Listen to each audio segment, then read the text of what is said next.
৯টায় আমরা বাকৃবির ছেলেদের প্রত্যেকটা হল থেকে আমরা প্রত্যেকে একসাথে একত্রিত হয়ে আমরা জব্বারে একসাথে আসব। এবং আমি এটাও বলছি যে আমাদের যে ছেলেদের যে হল, যেমন ওইদিকে রয়েছে হচ্ছে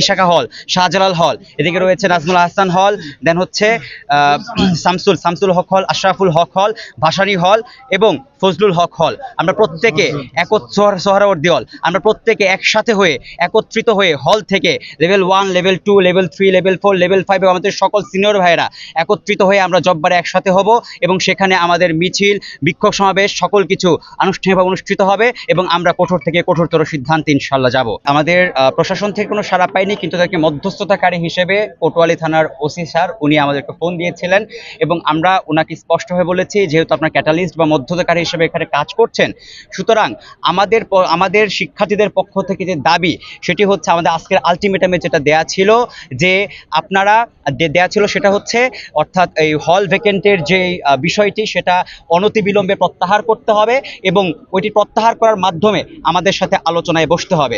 এবং একই সাথে আলোচনায় বসার আগে গতকালকে শিক্ষার্থীদের সাথে যে হামলা হয়েছে বর্বরচিত, সেখানকার সাথে যেই শিক্ষকরা জড়িত তাদের সাথে আমরা আলোচনায় বসবো না, আমরা স্পষ্টভাবে জানিয়ে দিয়েছি। কিন্তু থানার ওসি স্যারের কাছ থেকে এরপর আমরা কোনো রেসপন্স পাইনি। আমরা অবশ্যই আলোচনার পথ খোলা রাখতে চাচ্ছি, আমরা সমাধান চাচ্ছি, আমরা আন্দোলন করব নিয়মতান্ত্রিকভাবে এবং এই আন্দোলন যাতে খুব তাড়াতাড়ি শেষ হয় আলোচনার মাধ্যমে, সেটাই আমরা চাচ্ছি।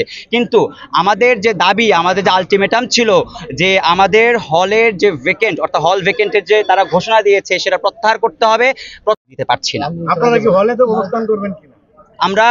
আমরা হলে অবস্থান করব, এটা আমাদের অধিকার।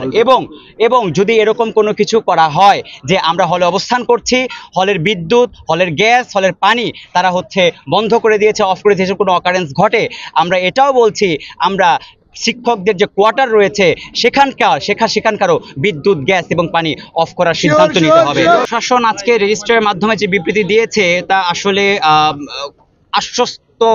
আমাদের আশ্বস্ত করতে পারেনি, কারণ তারা যা বলছে তারা হচ্ছে যে গতকালকে হামলা চালিয়েছে তাদের আত্মীয় স্বজনরা এখানে নাকি অবস্থান করছিল এবং আমরা নাকি তাদের উপর হামলা বা তারা আমাদের উপর হামলা করার এরকম কিছু একটা হয়েছে, অর্থাৎ এখানে একটা মানে মিসকমিউনিকেশন হয়েছে, তারা এই দাবি করছে, কিন্তু আদৌ এরকম কিছু হয়নি।